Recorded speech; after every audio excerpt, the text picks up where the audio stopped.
आप देख रहे हैं न्यूज 24 पर एग्जिट पोल का पोस्टमार्टम। दो बड़ी खबरें हैं। एक बड़ी खबर यह है कि गुजरात में विधायक दल की बैठक हो रही है। उस बैठक में नरेंद्र मोदी तमाम विधायकों के साथ मौजूद हैं। खबर आ रही है कि मोदी के उत्तराधिकार पर चर्चा हो सकती है या विधायकों का मन टटोल सकते हैं मोदी। दूसरी खबर है राष्ट्रपति से मिलने पहुंची हैं सोनिया गांधी। दो खबरें, दो तस्वीरें, लगातार हम इस पर चर्चा करेंगे। स्टूडियो में कई मेहमान हमारे साथ हैं।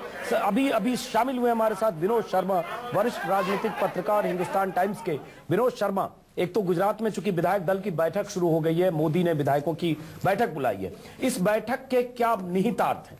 अभी हम ब्रेक के पहले बात कर रहे थे कि मान लीजिए किसी सिचुएशन में, हालांकि मोदी के समर्थक जो अभी देख रहे होंगे नाराज होंगे कि एग्जिट पोल में आप कह रहे हैं कि उनकी सरकार बन रही है और ईपीएन भट्ट पर बात कर रहे हैं, लेकिन फिर भी अगर किसी सिचुएशन में अगर एनडीए की सरकार नहीं बनती है तो क्या मोदी गुजरात में रहेंगे या वहां अपनी किसी को उत्तराधिकारी बनाकर दिल्ली आएंगे? देखिए, मैं समझता हूं कि गुजरात से काफी आगे निकल चुके हैं वो, और अब उनकी जगह केंद्र में है, भले ही वो प्रधानमंत्री हो या ना हो। अगर वो किसी स्थिति में प्रधानमंत्री नहीं बनते, ये मान लीजिए कि ये एग्जिट पोल्स जो हैं इनके आंकड़े सही नहीं है, सिंगल लार्जेस्ट पार्टी तो बीजेपी होगी, इस पे दो राय नहीं है, कांग्रेस हारेगी, इस पे भी दो राय नहीं है, लेकिन जीत का स्तर क्या है इस पे विवाद हो रहा है।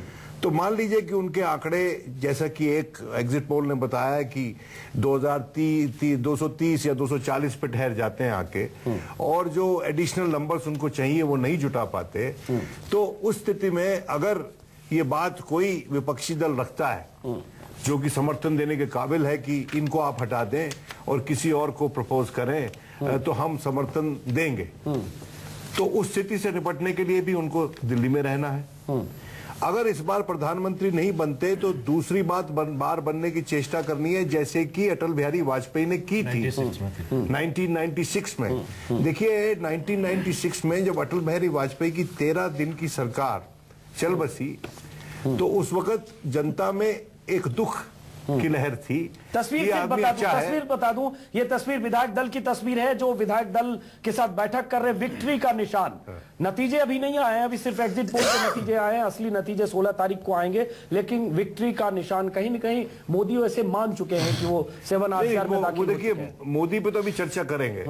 मैं आपको इतिहास थोड़ा, तो उन्होंने जब वो नहीं बन पाए तो फिर 1998 में जब दोबारा इलेक्शन हुए तो उन्होंने सरकार बना ली अपनी, लेकिन फिर वो भी 13 महीने में चल बसी, और उस दौरान एक वोट से वो हारे।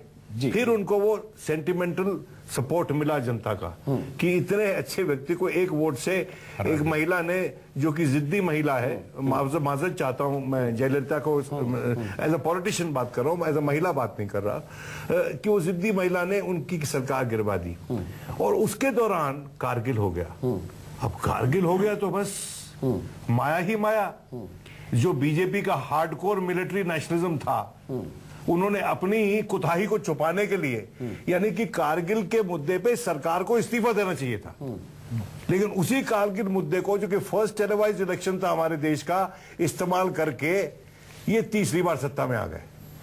तो मैं ये समझता हूं कि नरेंद्र मोदी रहेंगे दिल्ली में, और इस बार सामर्थ्य नहीं होगा तो अगली बार की कोशिश में संलग्न दिल्ली में ही रहेंगे वो।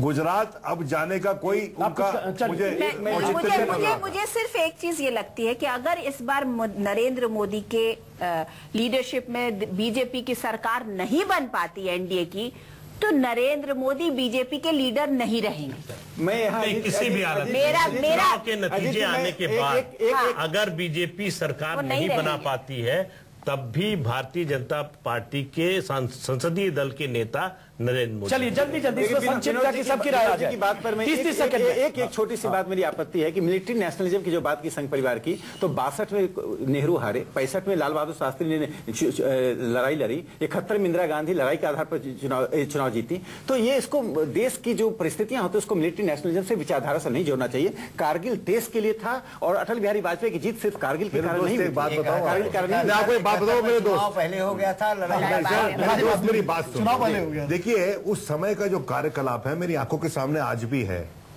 हमारे जवानों की जब शव उनके गांव में लौट रहे थे, तो संघ परिवार के लोग सीसीटीवी पे या और टेलीविजन चैनल्स पे उनके फ्यूनरल की कवरेज करवा रहे थे, और जगह जगह चिताएं जल रही थी और टेलीविजन पे दिखाई जा रही थी। नहीं तो देखिए, मैं ये समझता हूँ कि इतना बड़ा इस्तेमाल बॉडी बैग्स का इस देश में कभी नहीं हुआ। नहीं, देखिए अपने शहीदों को सम्मान देना से नहीं जोड़ना चाहिए। शहीदों को सम्मान दीजिए। सम्मान देंगे? सम्मान देने का एक अलग तरीका होता है जी, उन्होंने बॉर्डर को शहादत दी है। 62 पॉलिटिक्स नहीं होना चाहिए। 62 में यदि टेलीविजन होता तो 62 में भी नहीं हम करते कि हमारे शहीद मारे गए। 65 में होता तो 65 में भी करते हैं। और आज हम शहीदों को सम्मान नहीं दें।